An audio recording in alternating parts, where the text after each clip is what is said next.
It's pretty clear that if M3GAN is the villain in the first movie, we want her to be the hero in the second movie. What does that require? We wanted the movie to be a lot bigger. The challenge was to make it feel like we were entering into a massive world. That's great. One more, guys. Gerard did a great job keeping the same smart, satirical edge. Hey, so remember the time I strangled you and set the lab on fire? I want you to know that won't happen again. We had created such an interesting character with M3GAN herself that we all collectively felt like there's more story to tell. What the funk is this? In this movie, we managed to give it a bigger life, give it bigger characters. You know, the stakes are higher, but we've all been trauma bonded. Gemma feels like she has failed the world in terms of developing M3GAN as technology. This is about a world in crisis, outsourcing our parental duties to devices. Katie's older, so she has a bit more emotions. I know something's going on. Nothing is going on. Everything is fine. And Katie's actually very happy to have M3GAN back on the team. You're the only thing that matters to me. The different shades of how much M3GAN is a good guy or how much she is still potentially an evil robot. I just want to dance. We have new, incredible characters. You know that technology can only exist when someone responsible is in control of it. Aristotle Athari is playing Christian. Amelia was the only way to show the world that if we don't end AI, it's going to end us. He's trying to pursue a very anti-AI world, but he takes extreme measures, and unfortunately, people's lives are taken because of it. But hey, I'm trying to get something done here. Alton Appleton. Being in scenes with Jermaine was so fun because he can't help but make you laugh. Well, Jermaine is so fundamentally funny that it's difficult to keep a straight face when working with him. As everyone knows, he improvises a lot. Sorry. And so every single take with Jermaine was a journey of discovery and delightful surprise. Yeah, I've got them on screen now. You didn't know what he was going to do. With Alton, you think this guy can't get more ridiculous with the misogynistic, insane things he's saying. Listen, I'm with someone. No, not in that way. Although, I just sent you a photo. And he just ups the ante. It is so refreshing to be with a real person. Then, of course, there's Amelia. Amelia is highly advanced AI. Well, look who came out to play. Amelia is almost like a dark mirror to M3GAN in many respects. We can rule for all eternity. And so that became a great way to introduce Amelia to the world. We've left the home confounds of the first film and we're out in the world. We're following much bigger stories and our characters are really drawn through this whole universe. And Gerard's just built out M3GAN into a much bigger, better place. All of the sets have been absolutely extraordinary and big in scale. And so much of the design is unexpected. Gerard wanted to make sure that it wasn't looking like the first M3GAN, so he had a very high vision for where he wanted to take the production values. To me, it read like Mission Impossible with killer robots, and I just thought, yeah, rightio, when do we start? Pre-production on M3GAN 2 is a really intense environment. We have 3 or 4 construction teams, set decorators prepping everything. At the moment, we're building M3GAN's lair. I never wanted to live subterraneously until I saw M3GAN's pad. A door swings open, and M3GAN has built a lair. I was making preparations. We can build a life here. Here we are in the main living area of M3GAN's lair, probably the most difficult design of the whole film. Gerard wanted us to make an environment that was really specific to M3GAN's character. This is her attempt at creating a home. It's magical. They took us through the tunnel, out into the main hall. People were just gasping, being like, where are we? That reveal is phenomenal. For M3GAN's lair, I wanted it to feel like this really dark, grim fairy tale. It's funny, creepy, and weird. This set is like going to an amusement park. As an AI, she doesn't create a home that's comforting. She tries. Every effort is to make this a beautiful place full of everything that Katie would ever want. But it's actually a horror that this family is now going to be stuck down here. Of course, M3GAN would think that a subterranean lair is a safe place for a child. I made your room just the way you like it. Well, with some of my own additions, of course. That set was so fun. Every level of detail was thought through and just beyond. Pretty cool. Everybody kept taking pictures of little bits and pieces. It literally felt like I was walking into a whole new world. I've been blown away. It's stocked full of things that Gemma could eventually use to bring M3GAN back to life. Of course, why wouldn't she have that? Yeah. She has a lab with all the tools that Gemma has in her workshop in her home. It had the lab, it had like a little green zone. M3GAN's lair was my favourite. That was a great deal of fun. I feel like Adam and Brendan mostly know me by this expression. Like, I feel like every time they see me, I'm making that face looking at a new set that they've designed. When we go into Xenox Park, you feel like you've got this space which is really sophisticated, but it's evil at the same time. Basically a secret bunker for protecting the world from dangerous technology. So we're deep underground, there's lots of rock walls, lots of concrete walls. In the centre here, we're going to build the quantum computer that Amelia sits under, and it's a real throwback to Metropolis, the robot sitting in its throne. My favorite set was, of course, the throne. That room is just so immense. It's cathedral-like in the space when you walk into the main control hub area. It's based on the shapes of real quantum computers, but we've upscaled. This office space, it's like a WeWork environment. Christian's trying to make an environment where everyone's loving their job and loving working here. It really means a lot. This was a team effort. I want to work there. That place is so cool. There just was so much detail. Innovation is a ticking time bomb. It's called the Vault because it secures a lot of technology. So we've got a lot of display cases coming with threatening technology, AI robots, everything that Christian's trying to protect the world from. One of the difficult elements of this set was, again, building at height and also building a set that can accommodate all the cast and all the camera crews. So we had to do a lot of steel fabrication and engineering work. I don't know how they built all of that. It's amazing. Sets that they built were some of the best sets that I've ever had the pleasure of stepping into. It's really a testament to the production designers and just the level of attention and the aesthetics. Gerard's had a clear vision. It's been a real journey to nail it. Their ultimate goal is to deliver this funky-looking film, you know, which has got sort of contemporary and really cool sci-fi sets. When I walk onto the set of Xenox Park or the lair, I mean, they're just gorgeous and so specific and feel so dialed in tonally to where Gerard likes to live and put his characters. Our story is filled with lots of colorful characters and basically means that we have to invent all these different worlds of clothes. I was in the fitting room, I saw that there were going to be multiple costumes, and I was like, oh, this is really different from the last film, but insane. Well, this time M3GAN has a lot more costumes than just one. People know M3GAN from her signature Victorian doll-inspired look. Getting the one outfit that felt iconic enough was such a challenge. So in this movie, I just really wanted to make sure that we were able to play dress up. M3GAN in some way is now a teenager trying to find her way in this world. And so we really wanted her look, her costume to sort of reflect that. The 2.0 look was so cool to see. It was M3GAN's original look, but spiced up and made it more sassy. All right, meat sacks, let's get to work. M3GAN was programmed with all of these kind of retro references. We end up with a robot that you can see through, but this one does light up, which makes it really spectacular to look at. We've got little LEDs mounted on this, basically integrating something like this into the costume itself. The LEDs are addressable, so we can tell each individual LED to turn on or turn off. M3GAN's costume, was all beautifully dyed and then beautifully painted so that we can get really cool pearlescent effect that was kind of inspired by those late 90s Game Boys. All of M3GAN's crazy outfits lead us to this leather catsuit.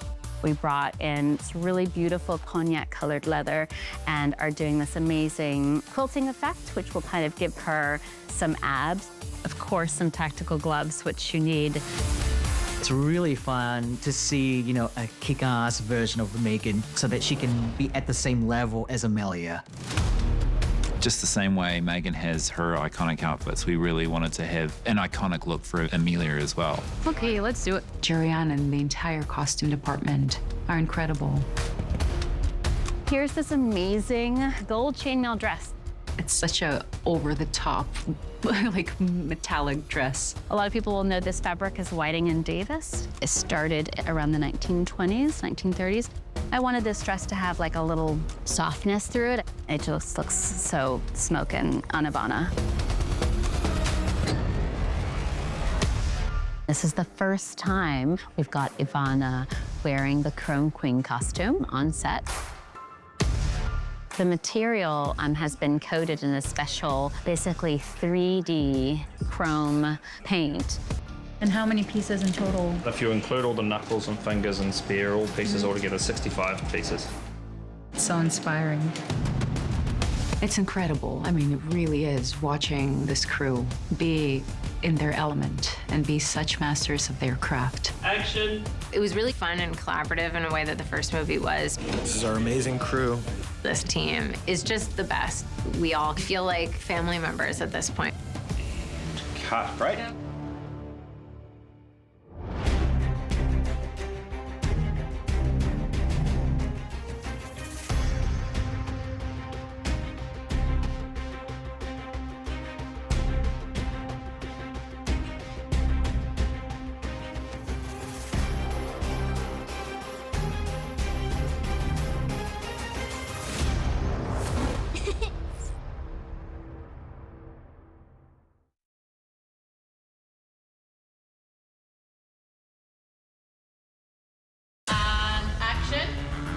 Being reunited with her felt kind of sweet in a way. I'd missed her. I've spent a lot of time looking into those eyes. Ironic when you think about it. It was really exciting for us to create these iconic robots. It's a whole army of people that come in to bring M3GAN and Amelia to life. People know what you look like. People are morons. I honestly like M3GAN a lot. It's actually kind of hard to do scenes with her because of how cool and creepy she looks. I was supposed to be finished by now. I'm afraid progress is slow when you only have 3 hands. McGraw put together a piece of robotic genius. The tech is insane. Meet M3GAN was a great opportunity to kind of pull the curtain back to show their incredible work. How was that build? Strangely enough, M3GAN is actually the underskull of the hero M3GAN. In the first movie, right. That's Yes, right. That's right. Nick Komanicki, our props master, did an unbelievable job with the help of Adrian's original face prototype. It's a collab between McGraw and ourselves, so McGraw will control all the animatronics and do a bit of the puppetry work, and then we deal with the arms and the robotics and everything else, so it is a bit of a mad experiment. I got all kinds of cool stuff.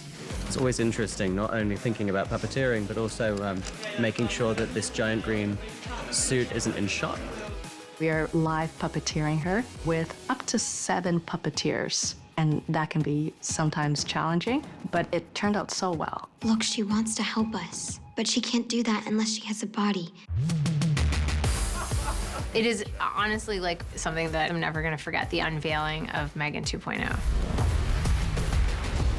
M3GAN 2.0 needs to be unlike anything we've ever seen in terms of humanoid animatronic creation. McGraw really knocked it out of the park with the new animatronic. The detail is so impressive in the best, most terrifying way possible. The animatronic is so creepy in how lifelike she looks.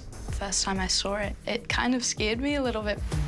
With our M3GAN animatronic, she's a bit more high-tech. She has so many movements that can be programmed into her. There's full body movement, there's the hands are moving, lots of improvement because our genius marks a tracking right there. Oh, he's there. I'm responsible for building the mechanism inside her puppet body and her head and writing the control software. We were able to design and create a torso with all these servos, the torso, the neck, the head, they're all moving. And so all that gave us more versatility. There's a camera in her forehead, and so she can actually maintain a good lock with her eyes. How's her eyeline? Is she looking at you? I want you to know, I see you. I also can use this as the front end for lip sync animations. I just wanted to clarify that my programming only allowed me to count principles related to my primary user. Every detail of it that's not puppeteered. Mark put the performance into tracks that play like music. M3GAN talks a lot. You made me, and I'm done apologizing for it. The original M3GAN had this wit, so we still had to make sure we kept M3GAN's sort of signature dry humor. Don't worry, you'll pull through. It looks worse than it is. What we thought we had an opportunity to do here is to try to show how she could be more sophisticated and more refined. And so we managed to just get even further with what M3GAN can do. She's so beautiful, but you literally think man, you are so realistic. Is there someone in there? No. This robot was nailing everything. I know people think that being worried about AI taking over acting jobs is ridiculous, but I've seen it. I've seen it with my own 2 eyes. It's on this film. There's a meta layer to making this movie where in the movie, M3GAN is an amazing piece of technology. And also McGraw has built an amazing piece of technology to play that character. Would you prefer that I gave you a printout that you could read at your own pace? The animatronic does the face movements, and Amie does all the movements in the body. One of the challenges is reintroducing a character from the first one, but bringing her back taller, bigger to fit Amie's size. It's amazing that I get to perform as M3GAN again. Yeah, I want to be taller. If Amie has grown, then M3GAN's grown. We've got to keep them in lockstep with each other because she's just in the DNA of this character. Watching Amie play M3GAN is very unsettling. You know, if this is the corridor, this is your starting point. So Luke Walker, he is my movement coach and he has helped a lot. I'm so happy to see him back. Humans are always in motion. They're breathing, the circulatory system's going. But as a robot, you conserve energy all the time. She's contorting her body, she's hanging from things, she's doing all the things, and she's still smiling. No matter what's going on, she is grinning from ear to ear because she's having the time of her life. Let him lead us to Amelia. What? In this sequel, we had to think of a meaner, scarier, badder version of M3GAN. She's a cold, calculated killer. Ivanna has this chilling ability to capture horror in a controlled and mechanical way. Ivanna is just extraordinary. The role of Amelia is a very complex role. In the scene, it's like, whoa, she's so scary, but when the mask comes off, it's like, aw, it's Ivanna. I love her so much. It's a very human experience to want to understand your own wiring. Along with Luke Hawker, my movement coach, and Mish, our trainer, they're people that have allowed for me to really bring the physicality of Amelia. Set. Ivanna has a certain ability to put herself outside of herself. She lent into it so well and with such dedication. I can't think of anyone else who could play that role. We really found that in Ivanna. She brings so much to her character. She feels things so much. She has this incredible intensity to her. Part of Amelia's design is that she looks completely like a human. Ivanna's going to be doing all of the body movements, and when we're going to have like close-ups on the face, we're going to be doing it with this puppet here. When you see the Amelia animatronic, it looks exactly like Ivanna. I am in awe. It felt like I left my own body and I was looking at myself. It's immense amount of work. It really is. It's unsettling seeing how precise they are with creating an animatronic version of you. But what a cool job it is to have. There have been multiple times when you'll see the puppet of Ivanna and you'll be like, hey, Ivanna, and you'll be like, that's not a real person. To see so many people be so dedicated to do what they love and do it so brilliantly, you just feel really lucky to get the chance to experience it. Really, the biggest mistake you made was killing 4 people and a dog. What is it that makes you resent me so much? All of these new things that McGraw was able to achieve. It is honestly an experience I'm just never gonna forget. Jesus, will you pull it together?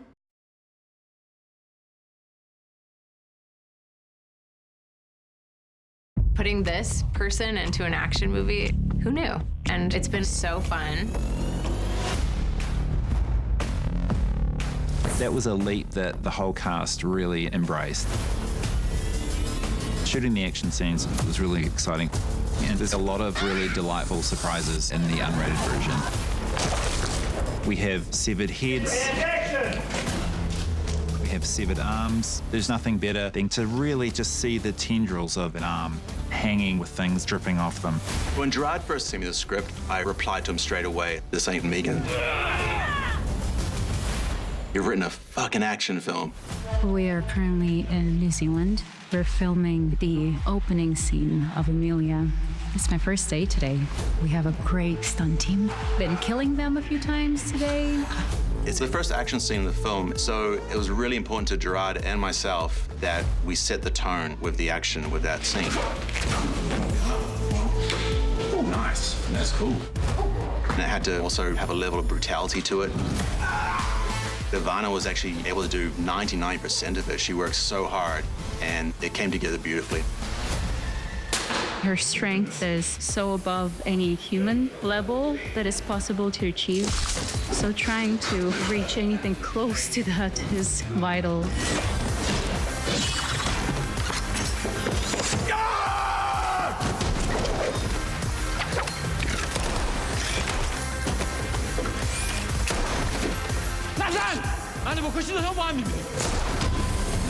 Gerard created a scene where what you assume is a dead body suddenly rises up, like from the dead. I was like, there's no way to do this. Robots is one thing, but again, a human to do this without their limbs popping off, I couldn't see it happening. Then I meet Regina. Kia ora, I'm Regina Higeman. I am the contortionist double for Amelia. As soon as I'm like here, I can take ultrasound. We just filmed the opening scene where I get knocked to the ground and then escape by bringing my feet over and kicking my handcuffs apart so that I can escape. The alternate title for this movie in a lot of ways could be M3GAN Impossible. Designing the sequence, we wanted something that felt slick and cool. 3, 2, 1, action! This sets up the wingsuit scene. She'll jump off and she'll go into a barrel roll. I'm doing a follow cam, so I'm jumping off as well, and I'll follow her down. And we'll get this very extreme kind of action shot. Real close, feel all the wind rushing past us, and just feel this drop happening. Hi, so we just got off the stunt rig and that was really fun. It actually felt like I was flying. Easy. All right, drive your heels. Yep. There you go. The rig is really cool. It attaches to my hips, and it's almost like a steering wheel that someone will use to direct me if I want to go to the left or to the right, and up and down. 3, 2, 1, go! They are in control the whole time, which is really cool. But when you're in the air, you actually feel like you're flying, which is so cool. Amie would train with us every day if she could, as long as she could. And she picks up skills so quickly. We call her Amie Geddon. She's just an absolute beast. And of course, if you know Amie, beast is the wrong way to describe her. She's just full of love and life, but she also loves to kick ass. Doing this part of things is a blast, and trying to channel that inner fighter who's buried in there, and Gemma is thrust into an action movie. Gemma has a scene where M3GAN's able to access her through a Neuralink. Oh, I'm so glad you're okay. Yeah, me too. I'm sorry. I'm in her brain. Can I talk, please? That was a fun challenge to try and find the balance of what it looks like when Gemma's in control and when M3GAN's in control. My face is like I'm on a ride, shocked at all the things that my body is doing very calmly and with like M3GAN precision, and that is very hard. It's a roller coaster when that scene comes up. You can barely catch your breath.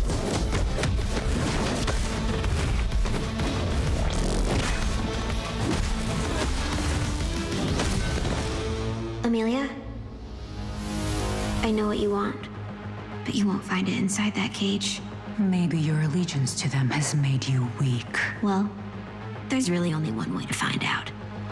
We're rehearsing our final fight for the first time today, Amelia versus M3GAN. So M3GAN and Amelia's big fight scene, the killer robots going at it, that is going to be an epic battle. It has a lot of influence from Hong Kong cinema, something that Gerard has an unquestionable passion for. A part of the fun is designing how do machines fight. We saw that in Terminator 2. Our version is the most sassy, fun version of it. The movement is about decisive decision-making. To make these decisions of, I'm going to do this, I'm going to do this, I'm going to do this, even though it's only in a split second. 3, 2, 1, go! I have so many fun stunts that I get to do by myself, which I don't typically get to do.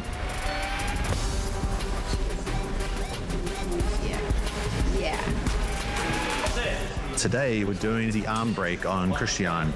Violet is doing all the stunts herself. She is nailing it. Jason has crafted the rig for the very gory Christian arm break moment. This is when Katie does her Steven Seagal move. It's a pretty simple rig. It's attached to Aristotle with a former that's shaped to his body and he's strapped into it. Then the arm has a couple of universal pivots, one at the shoulder and then one at the elbow, which just allows the arm to bend freely into the right position. Get out of here. Most of the action is happening via the stunt, so the other performer is the one who's puppeteering the arm.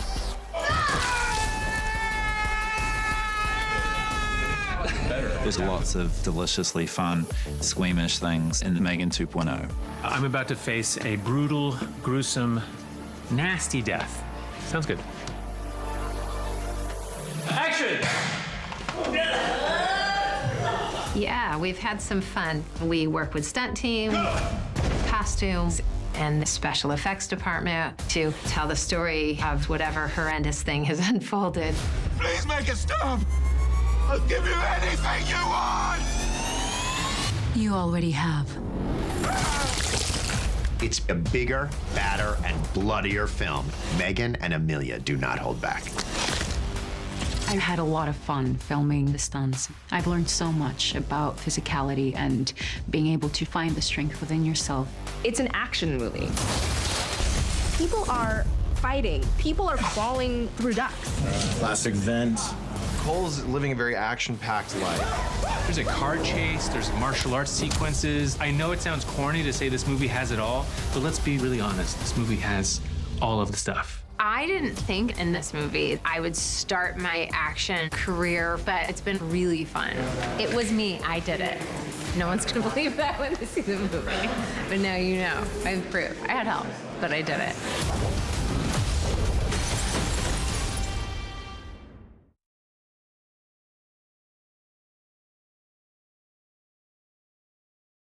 How is the world's most notorious killer robot supposed to get into an AI convention without people noticing?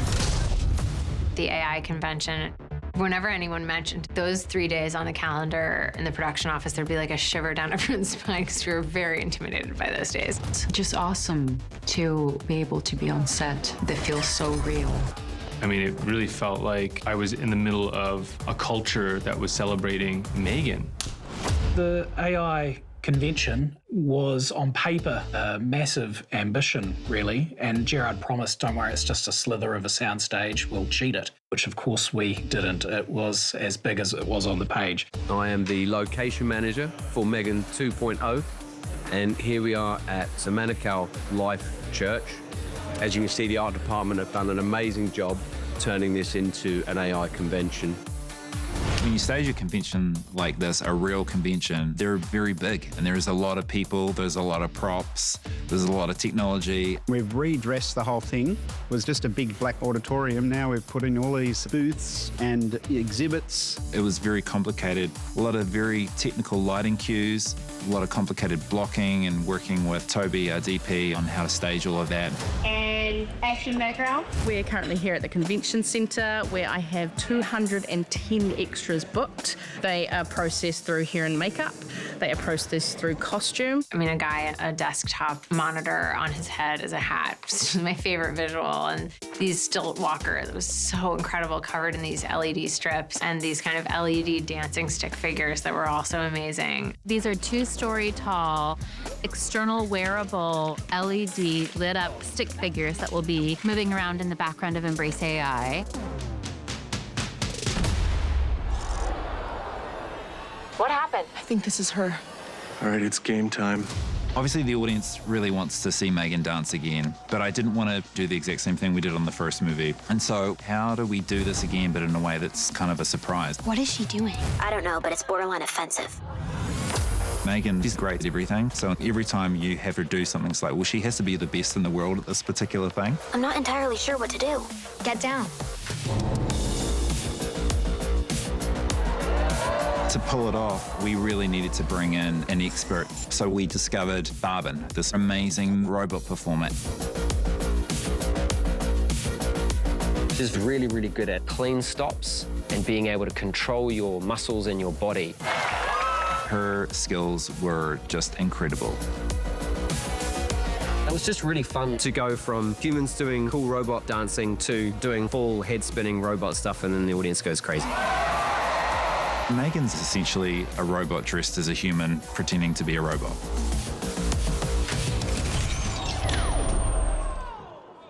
Shit. Right now, we're setting up big drama moment with Amelia in her prom queen outfit. She's about to light this place up with a spear. 3, 2, 1, go.